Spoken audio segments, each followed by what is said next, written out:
Greetings po mga kapatid, welcome back to my channel. Maraming salamat po sa Diyos at meron naman po tayong pagkakataon para makapag-vlog. Kung bago ko pa lang sa aking YouTube channel, welcome po sa Kuya Makel. Mga kapatid, wala po tayong tutorial ngayon. Ang gagawin ko po ngayon ay mag-share po ako sa inyo. Dati po kasi itong aking Toyota Corolla 2E engine, hard starting po siya. Dati kailangan niyang ang gagawin ko pag click start kung ganyan, ayaw niya kahit mga 2 beses, 3 beses ayaw niyang umandar. Minsan ayaw niyang rumidondo. Meron naman pong time na pag kailangan click start mo na ganyan, kailangan i-rev mo pa para hindi mamatay ang makina. Ayan. At saka isa po ay kapag i-click start mo, pag ganda niya, kailangan aalalayan mo pa sa gas. Hindi kagaya po ngayon. Gagawin ko lang apak lang ako ng 2 beses sa aking gas pedal. Ayan. Tapos isususi ko lang na ganito.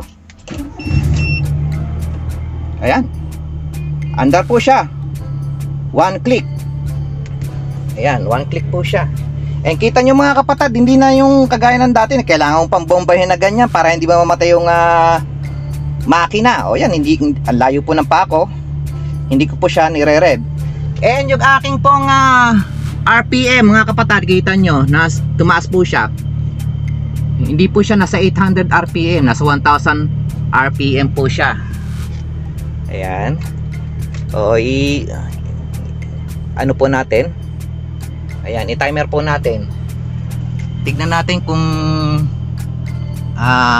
ilang minuto po siya bago bumaba. Mag-automatic po yung mga kapatid. Hindi po yung kagaya ng nasa reset video ko na kailangan mo pang i-on ang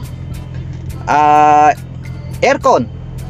Ayan, panoorin nyo po yun kung interesado po kayo. Mag-automatic po yan kasi po itong aking makina, kinabitan ko po siya ng thermostatic vacuum switching valve. Ayan, kaya automatic po yan, nabababa yung RPM niya. Ayan, kita nyo tumataas po siya nasa 1,300 RPM. Ayan, makikita nyo mag-automatic po yan, nabababa sa 800 RPM. Ayan, ang maganda po ngayon ng paksa po natin ngayon mga kapatid. Ang isi-share ko po sa inyo ngayon ay ano po ba yung mga ginawa ko dito sa aking Toyota Corolla at nawala na po o na-resolve ko na yung mga issues ko sa hard starting. Ayan, ano po yung mga ginawa ko. Ayan po mga kapatid. At habang naghihintay po tayo mga kapatid, magsha-shoutout na rin ako. Ayan, iano ko na po yung time na yan para makapag-shoutout. Pasensya na po, minsan hindi na po ako nakapag-shoutout. Ayan, mga kapatid, sa 1 minute na po tayo. Ayan, ating time. Ayan,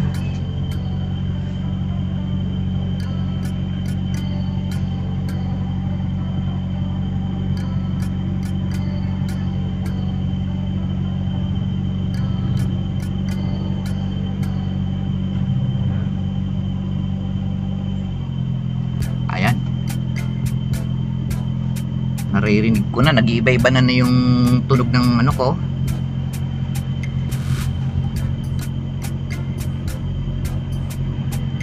And take note din po mga kapatid, ayan yung ating temperature. Yan po ay kailangan nasa kalahati. Mga kapatid, ako nga po pala ay naka-thermostat. Kaya kailangan po maganda po naka-thermostat po kayo para maganda po ang inyong call start system. Mas maganda po pag naka-engage po yung ating call start system, meron po siyang thermostat. Dahil pag wala kayong thermostat, ay naku po, baka maputi na yung inyong buhok. Hindi po aabot ng kalahati sa inyong temperature gauge. Siguro nasa 1/4 lang po siya. Tsaka ang tagal, siguro mga 15 minutes po ata, ganyan, mga ganyan, 20 minutes bago mag-warm up yung makina bago hindi pa aabot ang kalahati pag wala kayong thermostat. Yan, kaya maganda po maglagay po kayo ng thermostat. Ang time po ay 3 minutes na. Mga 3 minutes na siya. Ayan, antay lang natin. Ayan mga kapatid, ayan. Kita nyo naman, simpleng-simple, walang hiwaga. Bumaba yung kanyang idling. Ayan. Ayan, nasa normal idling na ano na siya, RPM na siya. Tsaka kita nyo yung tunog na aking makina sa loob. Oh. Normal siya, mababa na siya.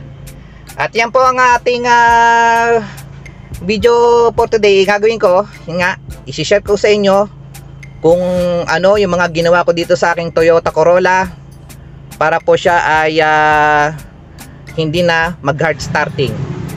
Kapag hard starting po ang makina, i-check po natin yung ating battery. Itong pong battery ko mga kapatid, kabibili lang po nito, mga 1 buwan pa lang po sa akin ito. Yung pinagpalitan po nito mga kapatid, nako po, minsan po may time na pag click mong ganyan, pag click mo, walang ni redondo, wala. Maghihintay ka ng mga ilang minuto bago siya mag-start. At saka minsan pagka napastart mo siyang ganyan, bago hindi mo sinabayan ng bobo, mamamatay siya. Ayan. At saka ito po mga kapatid, itong ating battery, meron po yung warranty. Kagaya po yung ito po, pagkakalam ko, ang warranty po ata nito is 15 months. Yung pinagpalitan po nito, mga 13 months. Yan, ang warranty niya. Yun po talaga yung expected lifespan ng ng battery natin, mga 15 months. Yan, kagaya ito, alam ko to, 15 months ito ang warranty nito Pero ito, usually yung isa ating battery, nagagamit ko po ito ng mga 2-3 taon bago po siya palitan. Ngayon po, pag halimbawa po ito lumampas na sa kanyang warranty, nagkaroon na ng problema sa hard starting, pwede na po nating palitan yung ating battery. Kapag nagkakaroon po kayo ng hard start, kuha po kayo ng tester. Yan, tingnan natin yung voltahe ng ating battery. So yan, tingnan natin. Ayan, ang voltahe po niya is 12.84. Yan mga kapatid, hindi po yan ang importanteng ma-check natin, kasi ang pagkakamali ng iba, 12.84 pa naman yan, hindi ko na muna papalitan yung aking battery. Hindi po mga kapatid, yan po ang gagawin nyo. Kuha kayo ng tester. Yan, tignan nyo, 12.84. Ngayon po, sa loob po ng inyong sasakyan, makisuyo po kayo sa mga kasambahay nyo, nakasama nyo, pa-start nyo yung makina.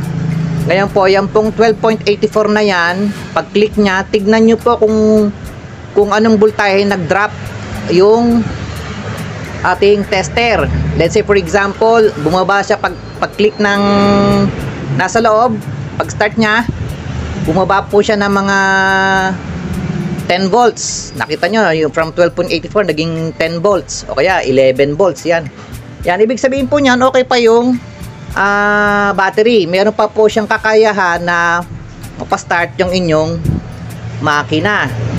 Pero pag yan po mga kapatid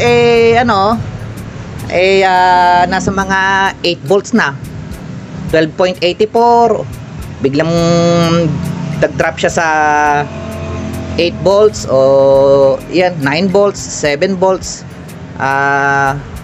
much better po palitan nyo na yung inyong battery. Pag nag-drop po siya ng mga 9 volts at wala pa naman siyang, hindi pa naman siya nag-start, okay pa. Pero pagka mga 8 volts, automatic po yan. Pag nag-drop siya ng 8 volts, palitan nyo na po yung inyong battery. Battery terminals po mga kapatid, check po natin, baka maluwag po. Ayan yung nuts and bolts po ng ating battery terminal, baka maluwag lang. Higpitan po natin yan, Kasi pag yan po yung maluwag, yan, may tendency po na mag-hard start ang ating makina. Next po natin na dapat i-check yung ating alternator. Yan, dapat po i-check din natin yung ating alternator kapag nagkakaroon tayo ng hard starting issues. Bakit? Kasi yung ating battery, nangyayari kapag may problema yung alternator natin, pag nag-overcharge po siya, lumiliit yung lifespan ng ating battery. Pag may problema din po siya, hindi siya nag-charge, syempre kulang sa charge yung ating battery, magkakaroon po tayo ng hard start. Kaya maganda nyan, once in a while, pa-check po natin ang ating alternator. Yan, pa-check po natin siya para maganda po yung ating charging system. Next po na dapat natin pong ipa-check mga kapatid ay yung ating starter. So once in a while, ganda, mapa-check din natin yung ating starter. Pag pinababa nyo, automatic pa, siguro maganda niyan, papalitan nyo na din yung yung carbon brush para mas maganda yung nyo pagka mag-i-start tayo ng ng ating makina. Yun yung maganda, yun ang isa pa sa dapat nating ma-check, yung ating pong starter. Tingnan natin yung bendix niyan kung okay pa ba. Ayan. Next po mga kapatid na dapat nating i-check kapag meron tayong hard starting issues, yung ating fuel pump. Dito yung mga kapatid, bago po yung aking fuel pump, pinalitan ko na po ng bago. Ang ating pong fuel pump mga kapatid, kailangan po yan 175,000 km sa ating odometer. Kailangan palitan nyo na po, siya kasi kahit papaano po sa kita nyo ilang taon na po tong Toyota Corolla ko, 25 years ata, ganyan. 98, 26 years. Kahit papaano po yung diaphragm nyan po sa loob, nagkakaroon na po yun ng gapin hole na butas. Kaya nangyayari, nagkakaroon siya ng tinatawag na fuel pump pressure, naglilik na siya. Ayan.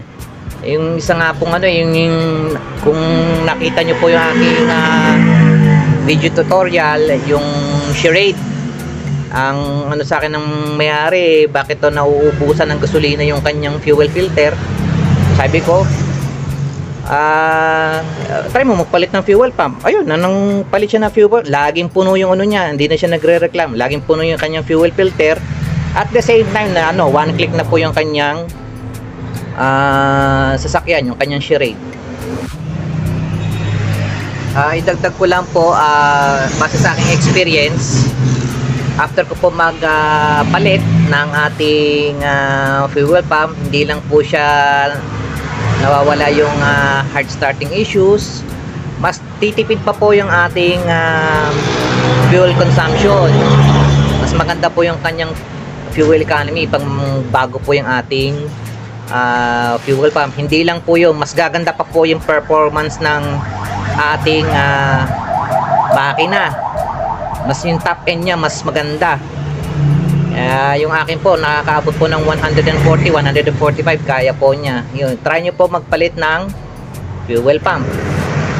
Next po, kapag meron tayong hard starting issues, i-check po natin yung ating ignition timing. Kaya mga kapatid, pasensya na po at wala pong valve cover yung ating makina. Ito po, ayan, nasira na po kasi yung mga tornilyo nyo. Tingnan nyo naman, oh. Tsaka likong-liko na, oh. Deform na siya. Ayan, kaya ginawa ko para makahanap ako ng replacement. Ayan, kinabit ko muna yung ating mga belt. Ayan, naka-andar po yan, kahit ganyan po yan, wala naman pong problema. Ayan, nakahanap ako ng maganda-ganda yan. Halos kompleto pa yung mga tornilyuhan niya. Ayan. Ayan, bali po dapat po pag tayo po ay magseset ng ignition timing, syempre dapat po nasa 10 degrees before top dead center. Gamit po tayo ng mga kapatid ng timing light. Gamit po tayo ng timing light. Ayan, ito po yung ating timing light. Ayan. Ayan. Ayan, bali po mga kapatid, sa mga nagre-request po na paano daw mag-set ng ignition timing na hindi gumagamit ng timing light. Pasensya na po kayo mga kapatid, kasi para po sa akin ang ignition timing is an exact science. Hindi po pwede dyan yung hula-hula. Pwede pa nga po yung car na na pakiramdaman yung ating carburetor pag set natin yung air and fuel mixture. Pwede natin yung pakiramdaman tsaka yung sa pandinig, talas ng pandinig. Pero pagdating po sa ignition timing, dapat po stricto po tayo. Kailangan gumamit po tayo ng timing light. Ang dami ko pong nakita ng mga sakit ng makina, yung problema sa makina, gamit po yung ating timing light. Yan maganda po talaga, meron pong tayong timing light. Meron pong ako na experience. So, imagine niyo yung dapat nandito yung timing, umaandar yung makina, nandito yung timing, yung timing niya nandito sa ilalim. O paano mo ma-diagnose na may problema yung makina kung wala kang timing light? Kaya maganda po talaga gumamit po tayo ng timing light kung tayo po ay magsiset ng ignition timing. And dapat po nasa standard.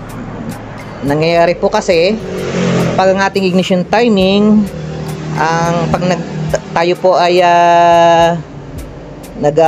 over advance ang ating ignition timing, o mas lalakas yung hatak niya, ang side effect nga lang niya, mayroon pong tendency na mag hard start ang ating makina kapag po siya ay over advance. Yan, yung pong nagiging problema. Isa pa, pagka siya po ay sobrang over advance, lumalakas po sa gasolina yung ating makina. Next, dapat po nating i-check mga timing marks. Timing marks, ano po ba yan? Ayan, kagaya po dito, pamula po dito sa distributor, ayan, kailangan nakaganyan.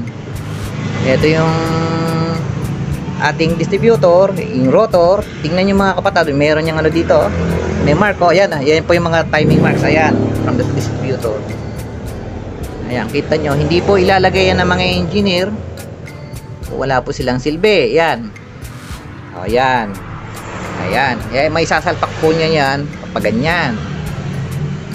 Tingnan nyo po mga kapatid, itong ating distributor, meron din po yan. Yan po dapat nakatapat po yan, nakasenter po yan dito. Yan, nakaganyan. Yan, dapat po yan, malapit po yan dyan, yung ating mark. Pag sinalpak natin, pag sinalpak nyo yan mga kapatid, pag sinunod nyo po yan, makikita nyo yung pong ating tawag dito, yung ating bolt, yan, sa gitna, dito, nasa gitna po yan, pag sinalpak nyo yan, pag sinunod nyo po yan, yan, sinalpak nyo siyang ganon, tapos inasinta nyo po siya dito, sa gitna. Baka po matanong ninyo, bakit po kuya, ito hindi tapat dito? Yan po kasi, gamit po yung timing light, nakaset na po kasi yan sa 10 degrees, yung ganyang ganyang adjust, kaya po yan naka-slightly na siya, hindi na siya nakatapat dito. Ayan, ito nga pala po mga kapatid, naka-top dead center number 1. Ayan, kasi yung rotor niyan, ayan, isa pang mark. Ayan, tingnan natin yung ating distributor cap, ayan, ito po yung 1. Ayan, kita nyo, nakatapat yung rotor. Ayan, ito pong set na to, naka top dead center cylinder number 1 po yan, compression stroke.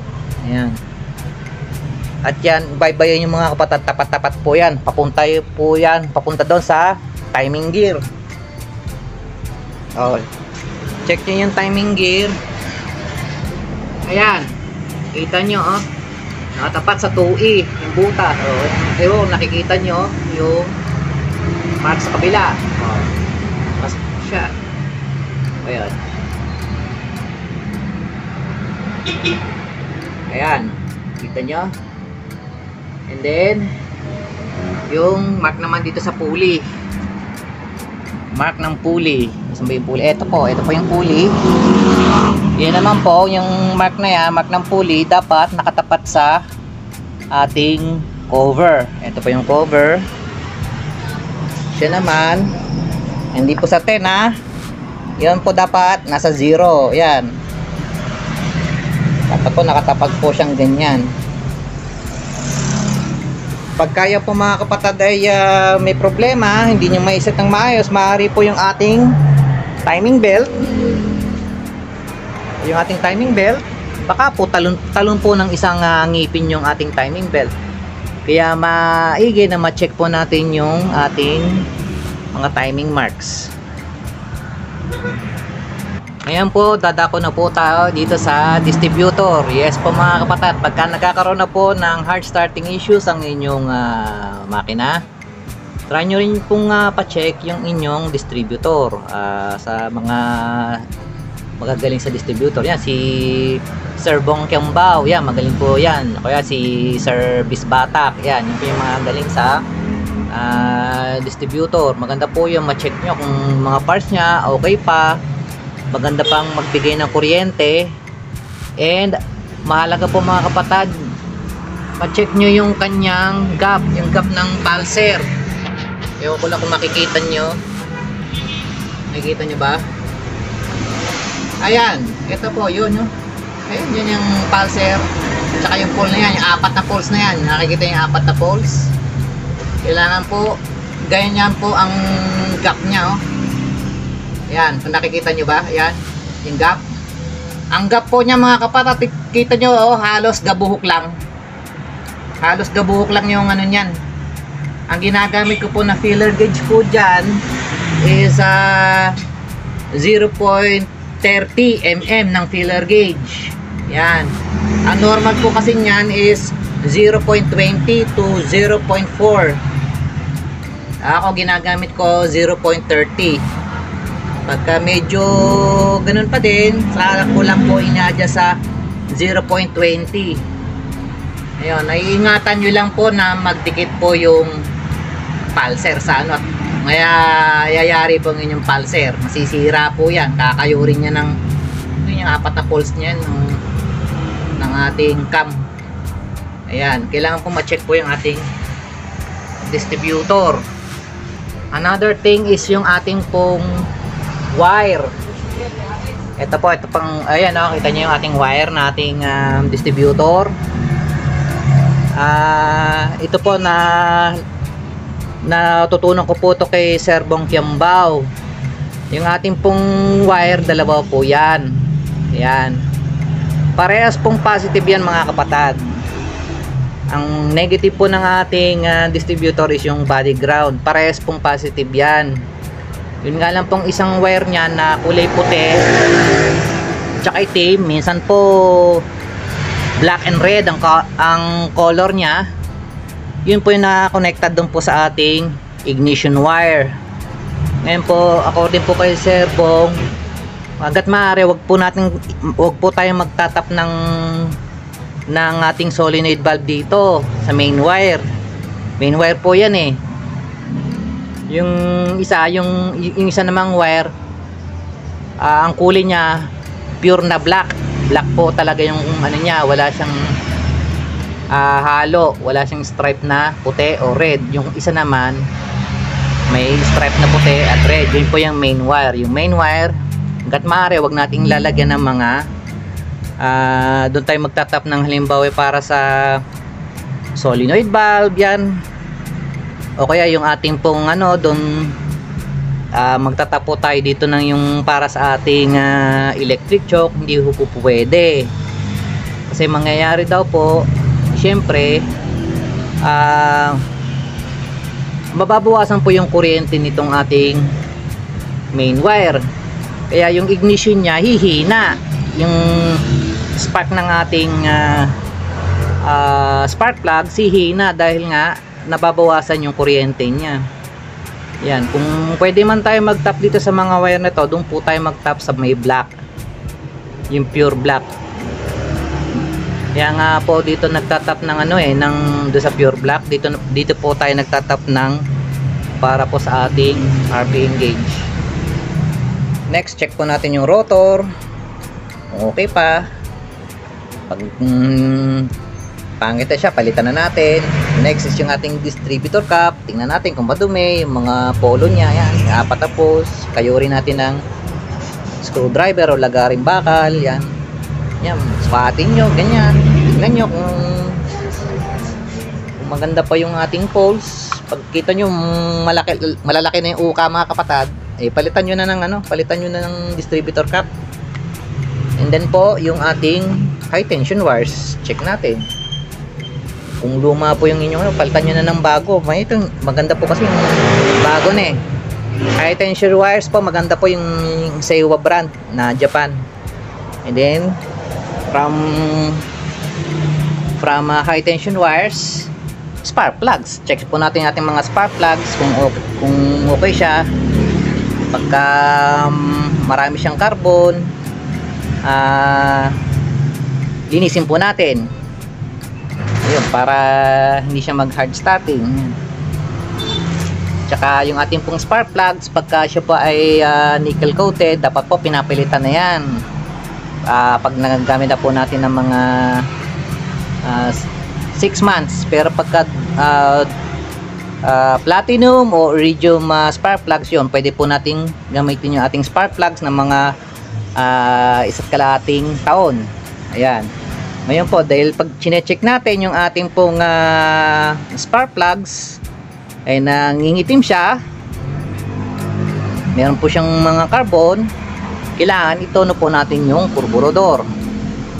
Baka hindi po tama yung ating tono, baka masyado po siyang rich.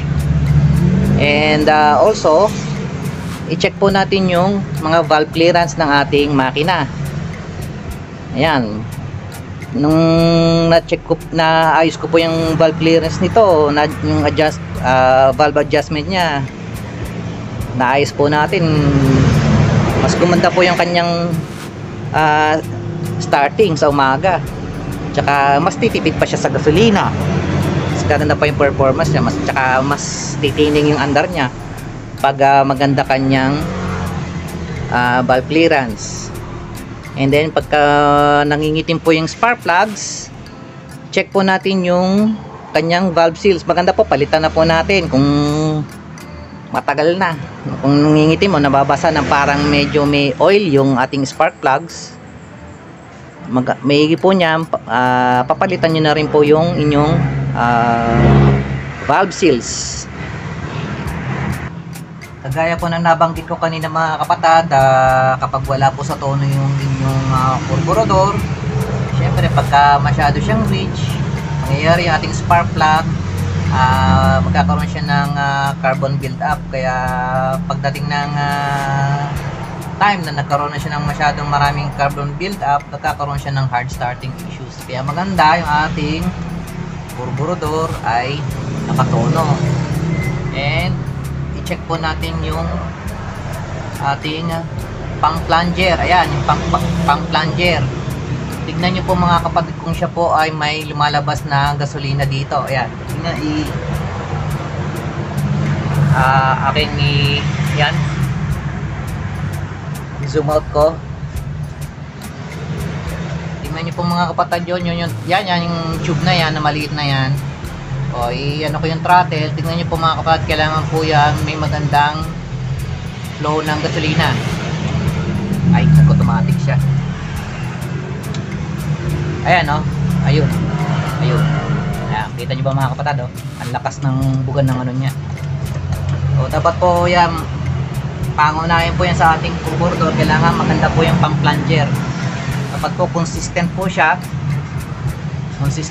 na nagpapump ng gasolina.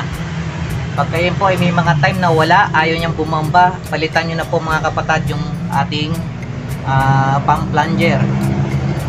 Ayan, palitan na natin. And syempre sa ating carburetor, kailangan mapagana po natin yung ating cold start system. Yan, kagaya ng kanina. Inano ko to. Ay, mahalaga po, mga kapatid, na ito po ay Mahalaga po mga kapatid na ipump natin ng isa o dalawang beses yung ating carb, lalo na sa cold start. Kasi po pag hindi natin inapakan yung ng gas, wide open throttle, nakabuka lang na ganyan yan yung ating choke valve. Kita nyo kanina inano ko to yung ating throttle, ayan kumbaga parang inapakan ko yung ating throttle ng yung ating gas pedal, inapakan ko, ayan, nagsara po automatically yung ating choke valve. Ayan, yun po yung isang reason yun. At saka at the same time, nare-reachen po yung ating air and fuel mixture, kaya kailangan po talaga na umapak tayo ng isa o dalawang beses, tatlong beses sa ating gas pedal. Kasi po minsan po sa carburetor, pag-apak yung ganyan, kumbaga doon pa lang siya nag-charge ng gas sa ating accelerator pump. Then yung pangalawang pump, doon po siya magi-spray. Yan. Pero pang maganda po yung merong ding mga cases na magandang carburetor, isang apak mo lang, pag click mo, start na agad siya. Ayan, kailangan check natin yung mga parts niya, yung mga choke breaker, itong electronic choke, kailangan po gumagana yan. Yung linkages niya, linkages ng ating fast idle system, kailangan po kumpleto. Ayan, kailangan po mapagana po natin yung ating cold start system. Kita nyo naman nung pag start ko, hindi na kailangan na apakan yung sa gasolina yung sa gas pedal, hindi na kailangan apakan yung gas pedal niya pagka in-start nyo. Pag binitawan nyo, mamamatay kasi siya na yung automatically nag-adjust na ating RPM para hindi mamatay yung ating makina. At the same time, niwa-warm up niya na yung makina. Kakagandahan ng automatic. Kita nyo yung iba, pagka hindi gumagana yung kanyang fast idle system, pag warm up na yung makina, binobomba nila, ginagawa nila, kaya pala mag-o-open yung choke valve. Pero yung sa akin, kita nyo, hindi ko binobomba yung pag warm up na, hindi ko binomba yung ating throttle para bumuka yung ating choke valve. So automatic na yung ating fast idle system ginawa ko. Kaya kailangan ganahin natin yung ating cold start. Ang isa po na dapat nating i-check is itong pong ating solenoid valve, mga kapatid. Check po natin ito kasi base sa aking experience, isa pa po yan sa pinagmumulan ng hard starting issues. Kailangan po ang kuryenteng kinakabitan nito is 12 volts. Ito, kinabit ko to sa 12 volts, hindi na siya nagka-problema eh. Gamit kayo ng ng tester, check nyo kung kinakabitan nito is 12 volts. Ayan. Kasi kaya ayaw mi-start walang kuryente. Minsan nagtataka kayo bakit ganon. Ito may clear namang gasolina, tapos chinek nyo yung sa kuryente, yung mga high tension wires, kinabitan nyo ng spark plug, tinest nyo may spark naman, ayaw manda. Ito po yung maaaring pagmulan ng problema. O yan, kailangan po pagka ito po alam nyo na nagkakaroon ng problema, palitan na po natin. Ang isa pong pag-check ko nito, kung ito po okay na, isa pong ginagawa ko po dyan, pag halimbawa umandar po yung makina, nakaandar siya, ngayon po yung wire nito hinuhugot ko. Kailangan po pag hinugot nyo yung wire nya, kailangan po mamamatay kaagad yung makina. Pag yan po ay pag hinugot nyo yung wire, tinanggalan nyo siya ng wire connection, edi mangyari walang kuryente, bago unti-unti siya mamamatay, kailangan palitan nyo na yung solenoid valve. O kaya naman pag hugot nyo ganun hindi siya mamatay, palitan nyo na. Kaya maganda rin po yung meron nito, kasi itawag nga nito ng mga Amerikano economizer Yan, mahalaga po yung ating solenoid valve. Ang nagbibigay po ito ng ng pinong delivery ng gasolina sa ating carburetor. Wala po kasi niya, makapal yung buka ng gasolina sa loob. So yun, solenoid valve po. Palitan na natin kung may problema. And finally po is check nyo po yung inyong makina for vacuum leaks. Yan, pag nagkaroon po siya ng vacuum leak, pwede po siya magkaroon ng hard starting issues, mapalag siya. Baka nga po pagka masyadong malaki yung vacuum leak, hindi siya umandar eh. Ayan, check nyo po, lalo po ito malaking vacuum leak po ito. Ayan, check yung maigi kung fitted po yung mga hoses. Yan, lahat po ng hoses na yan, sa mga aircon yan, hinihila ko, medyo mahirap hilahin yan, dapat ganyan po yan, hindi yung konting ganyan mo lang nahuhugot siya. Lahat po yan, check nyo po yan sa hydrovac. Yan, sa hydrovac, check nyo po yan. Yan, testingin nyo po mga kapatid. Tanggalin nyo to, tsaka ito nyo, baka hindi humandar yung makina nyo kasi meron siyang vacuum leak. And yung ating pong apat na tornilyo dito, yung 12, yung ating carb, yung 12mm nut na nut ng ating carb, maganda po nyan. Lagyan natin ng lock washer. Bago check natin from time to time kung lumuluwag yan, kasi maring pagmulan po ng vacuum leak kapag maluwag yung kanyang mga nuts, 12mm nuts. Ayan.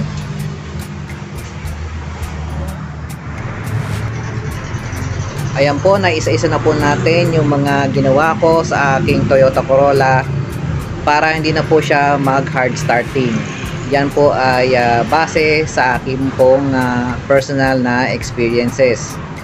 Ayan, sana po nakatulong po sa inyo. Kung nagustuhan nyo po yung aking video for today, please give it a thumbs up. At kung hindi ka pa po nakasubscribe sa aking YouTube channel, please subscribe to my channel. At pakiclick na lang po ng bell icon para ma-notify po kayo sa mga susunod kong Kuya Makel videos. Ito po ang inyong Kuya Makel saying maraming salamat po. Maraming salamat sa Diyos.